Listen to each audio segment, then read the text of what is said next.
Today on Firing Order, Ferrari threatens legal action against the owner of an 812 Superfast because of the type of lifestyle that he leads. Now, I want to give you a fair warning. If you're a father and you're watching this with your son, maybe you want him to get into the automotive lifestyle like you are, I think that's great, but there are some scantily clad women in this episode. So make sure your son doesn't leave the room. Let's get after it.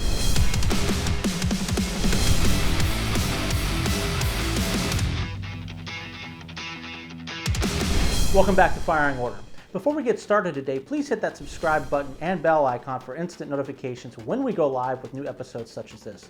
Also, I'd love it if you could support us on Patreon. This is a completely independent operation, so any amount you can give is great, even if it's just $1 a month. Now, I know some people can't do that. You got to count every penny. I've been there. So if you want to continue to support the show, share this with your friends, leave a comment down below. You can also check us out on Instagram, Facebook, and Twitter.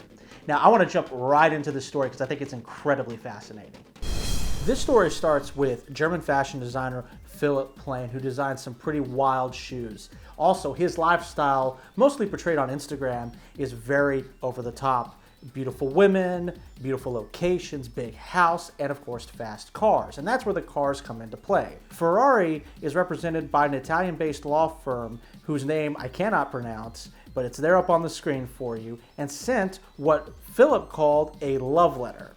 Ferrari, speaking through their legal representatives, demanded that he take down photos of his very over-the-top green 812 Superfast from his Instagram account within 48 hours. Now, what was the reason for this? It's because Ferrari doesn't approve of his over-the-top lifestyle and his sense of taste, and what he uses the car for, namely photos like this, where he's got his shoes that match the Ferrari sitting on top of the car.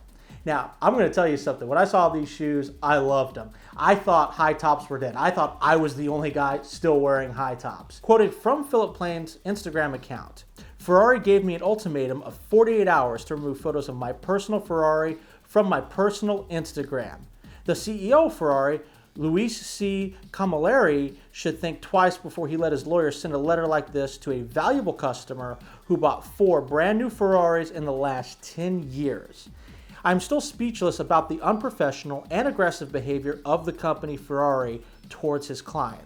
This is clearly blackmail. I will not remove the pictures, and I will start legal action against the company Ferrari for this unprofessional behavior. I expect an apology from Mr. Luis C. Camilleri. Those are some pretty strong demands, but I see where he's coming from on this. According to Ferrari, Ferrari's trademarks and model cars are associated in your pictures with a lifestyle totally inconsistent with Ferrari's brand perception, in connection with performers making sexual innuendos and using Ferrari's cars as props in a manner which is per se distasteful, reading a letter allegedly sent by the firm. The behavior tarnishes the reputation of Ferrari's brands and causes Ferrari further material damage. In fact, the undesired connection between Ferrari's trademarks on the one hand and Philip Plein's line of shoes, and the questionable manner in which they are promoted, on the other hand, is interfering negatively with the rights enjoyed by the Ferrari's selected licensees. This is complete nonsense. Once you buy the car, it is yours. Now, if it was being loaned to him, if it was a lease, or some other special circumstance, then maybe I could agree with Ferrari. But you know what? It's the life he wants to live. It is the car he owns. I don't know about everybody else in the rest of the world, but personal property in America is a big, big deal. So once you buy something outright, it is yours and you can use it in any manner you want as long as you're not actually hurting anybody else. Ferrari went even further in their threat. Quote, Ferrari will bring this further unlawful, unfair, and harmful behavior to the attention of the courts. I have had Ferrari owners on the show, and I think they're fantastic people. In fact, I'm going to link to them at the end of the episode so you can see just how kind they are. But Ferrari, you are the last company right now to be threatening anybody for any reason.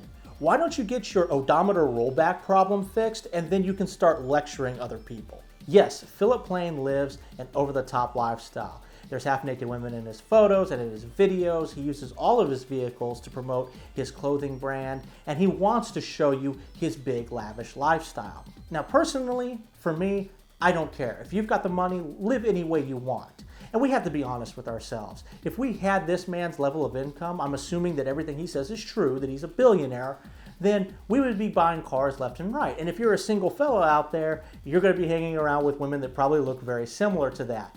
So I'm not going to pass judgment on this guy at all.